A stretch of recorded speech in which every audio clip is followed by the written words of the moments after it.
Good morning. It's Thursday morning, 20th of February, I believe. Already, can you believe it? With or without your goals being programmed, with or without the meetings being programmed. But here we are. It's a stunning, an absolutely amazing morning. It's just fantastic. It's a bit of heat in the air, real genuine heat. It's interesting, I met a fellow Scot the other day here in Canterbury, and we got talking for a moment as to why we live here, and it's this, to be honest. And one of the things, this is the third home that we've owned and lived in the Canterbury area. We've had a couple of goes at going back to France to see if we can live there, but inevitably we come back, but not back to Glasgow. Not that I don't love it, I absolutely love it. I think one of my dreams, I don't share it with Laura, doesn't get it, but I would go and live in Arran right now. Get myself another boat, get myself an old Land Rover, have a lovely cottage somewhere, beautiful views, especially of the sea. That would be my dream. But here's fantastic, and the reason why is because of the weather.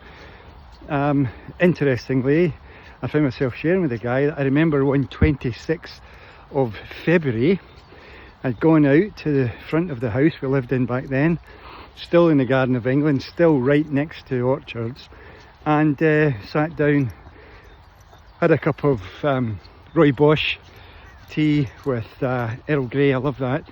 I sat out in the sun, and you know, almost every day until the 6th of October, it was sunny and warm, most days. It was an extraordinary spring and summer. And I remember it was the 6th of October because, no, it was the 7th when the weather changed, but on the 6th was the last day of the sun. And we'd cycled to Whitstable from where we lived, which is a good old distance. We were sitting at a famous pub there on the beach. I think we had fish and chips or something. I'd abandoned my discipline. And looking out to sea across the channel, as it were, or across the Thames estuary, coming closer and closer till I figured out it was the Waverley. The Waverley from my childhood in the Firth of Clyde. Here it is in the Firth of Thames. I remember that moment, but what a summer that was. Anyway, I hope wherever you are, you're enjoying your weather and looking forward to, as I certainly am, spring and summer. And if you're over there in Australia and New Zealand, what is it they call it, the Antipodes, is it? Well, you know, let's hope you have a lovely winter to look forward to. I know where I'd rather be right now, but there you go. So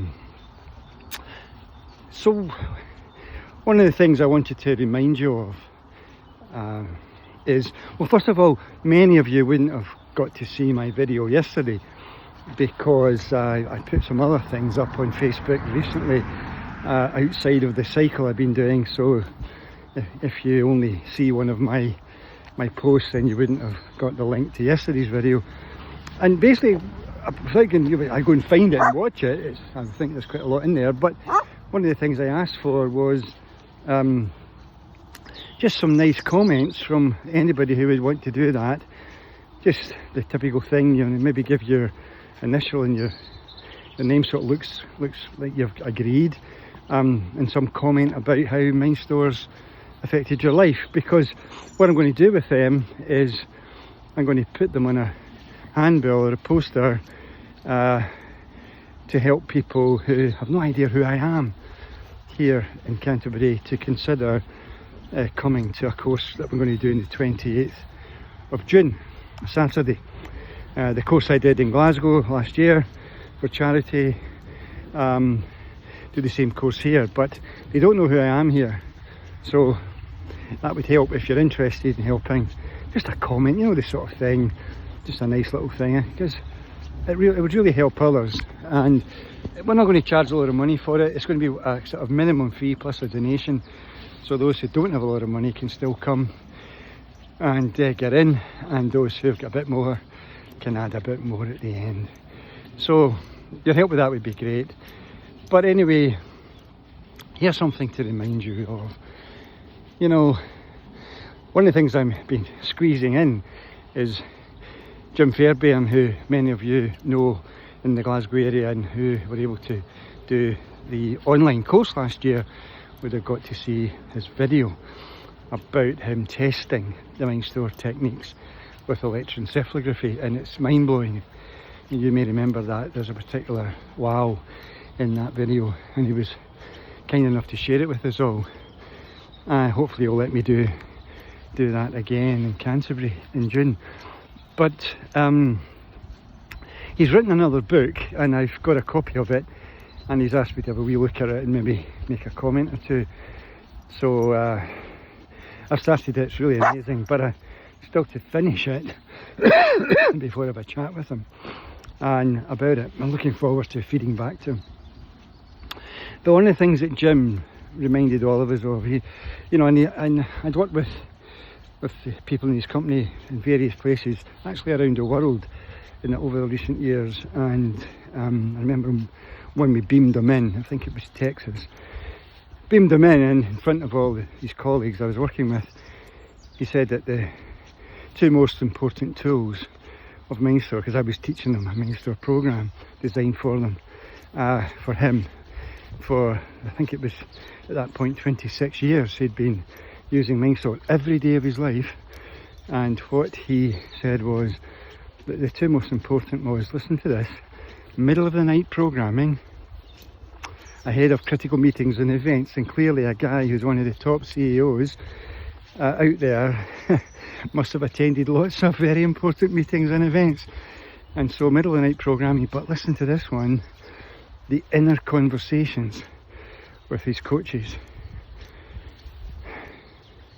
That, as it were, that kind of methodology of accessing what I would call as source, so that you can make better decisions.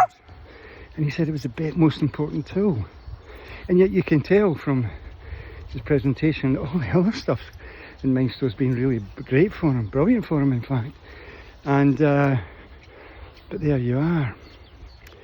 Are you just doing everything on your own? Do you have an ego that says, I'm doing this, it's me that climbed that hill, it's me that wrote that book, it's me that got that job, it's me that has built this family, it's me, it's me, it's me, it's me. What do you think happens when you step aside and you start working with Source, and there you've got the tool, Sierra Mora?